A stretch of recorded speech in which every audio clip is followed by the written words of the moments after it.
Hi, I am Dr. Vipin Gupta, currently working as Associate Professor in Department of Anthropology, University of Delhi. Briefly speaking, the aim of my research is to examine the differential metabolomic changes during the course of pregnancy in relation to gestational weight gain and to assess relationship of maternal metabolic changes with fetal growth and body measurements of the newborn, for which we are building a pregnancy and birth cohort in Bikaner, Rajasthan by recruiting the pregnant women in first trimester and following them in second and third trimesters, and also at the time of delivery for the recruitment of the newborn. We are collecting intensive phenotypic data like demographic, anthropological, obstetric, environmental, social epidemiological data, in addition to the biological measurements. Our biobank contains a wide range of biological samples like blood, serum, plasma, urine, cord blood, placenta, meconium, and breast milk.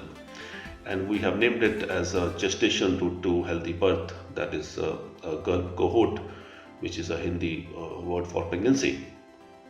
The biggest source of motivation was my interest in early life origin of cardiometabolic diseases, which can be best studied during the course of pregnancy for understanding the responsible in utero exposures.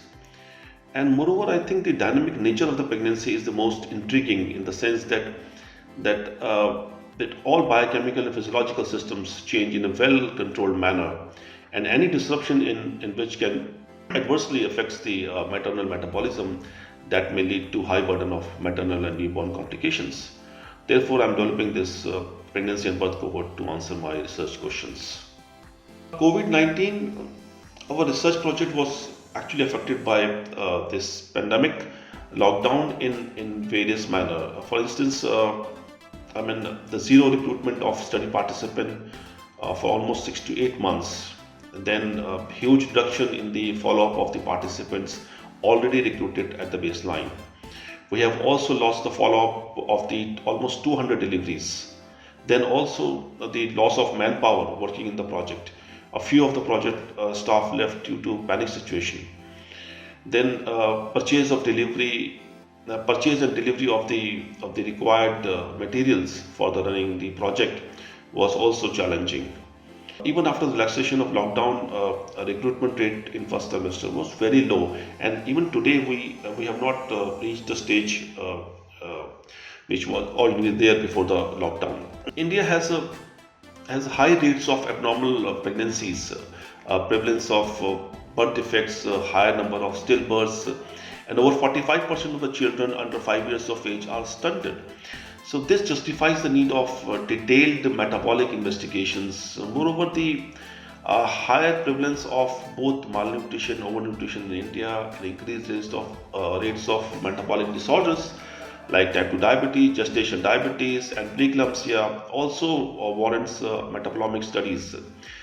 Metabolomic studies in India can provide a lot of opportunities for detecting potentially relevant metabolites for prognosis, screening, diagnosis, and treatment and planning effective and timely gestation interventions.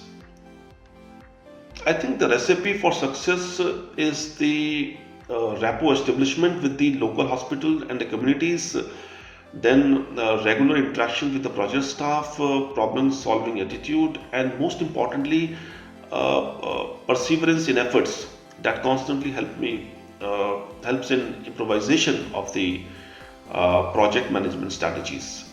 This could be the possible recipe for me.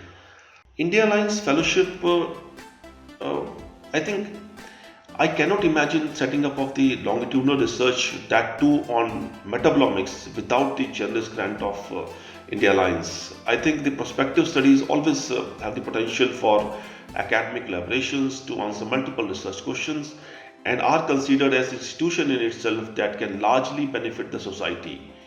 Secondly, the opportunity for overseas training actually boosts the confidence in learning new technologies and asking relatively challenging research questions.